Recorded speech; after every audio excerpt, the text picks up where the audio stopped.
Good morning. It's the very beginning of January here in Albuquerque, New Mexico. Thought I'd give you an update on our backyard and our prepping for future dwarf goats. Side of the yard over here is mostly done. Chris has taken down my swing and he's painting it for me. You can tell that everything's winterized right now. Turtle pen is winterized as well, though we still have some goldfish that are semi-active and occasionally need food. I still occasionally put water out here beyond the pond for the birds.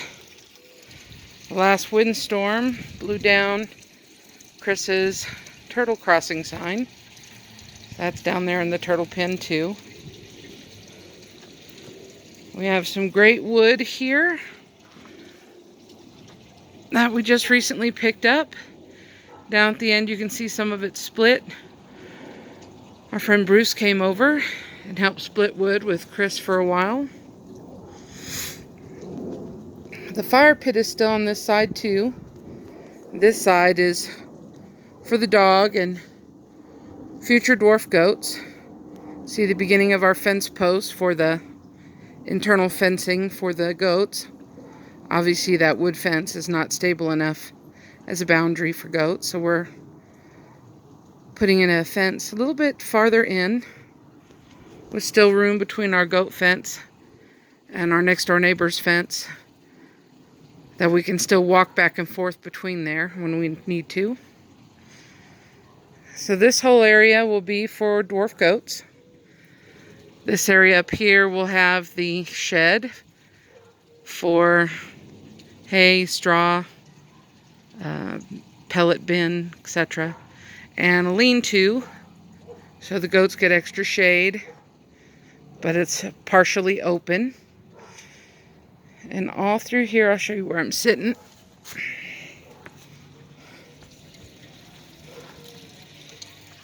Next to the goat pen, we've got a big bench we built. There's my husband Chris. Hey baby. Hey Brutus. Foster dog turned our dog. So this side of the yard is for the dog. We've got the fence all the way down the middle so that the dog stays off the people's side where we don't want to have messes under people's feet. And almost all the way down to that half red fence there will be dwarf goats, including my brick patio. All of this will be for goats. This whole area. I started painting the fence that goes between our property and our neighbor. And Chris got me all these giant stumps that we just got through rolling back here with our friend Bruce.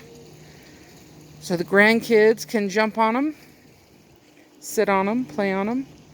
And they'll be back here for dwarf goats when we get dwarf goats. Yeah, they were free through Craigslist. That old chair there is going to get burned. We had some friends, Bruce's wife Amy and her friend Jerry wanted to do a project with that. We just haven't done it yet. So that dog igloo is a great future place for dwarf goats to be in and on. But right now, grandkids have been climbing up the board and standing on top of the dog igloo. And as you can see, these stumps are really big, bigger than the dog igloo.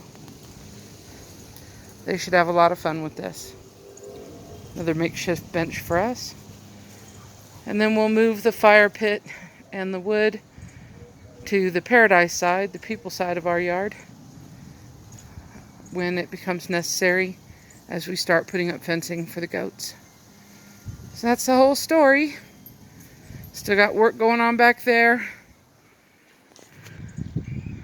Chris put in a great fence for me over there. See that? So that we can take the goats in and out through one fence only on this side of the house. Side of the house over there has double fences, one in the front yard and one in the back. And there you have it. And our next door neighbor's RV.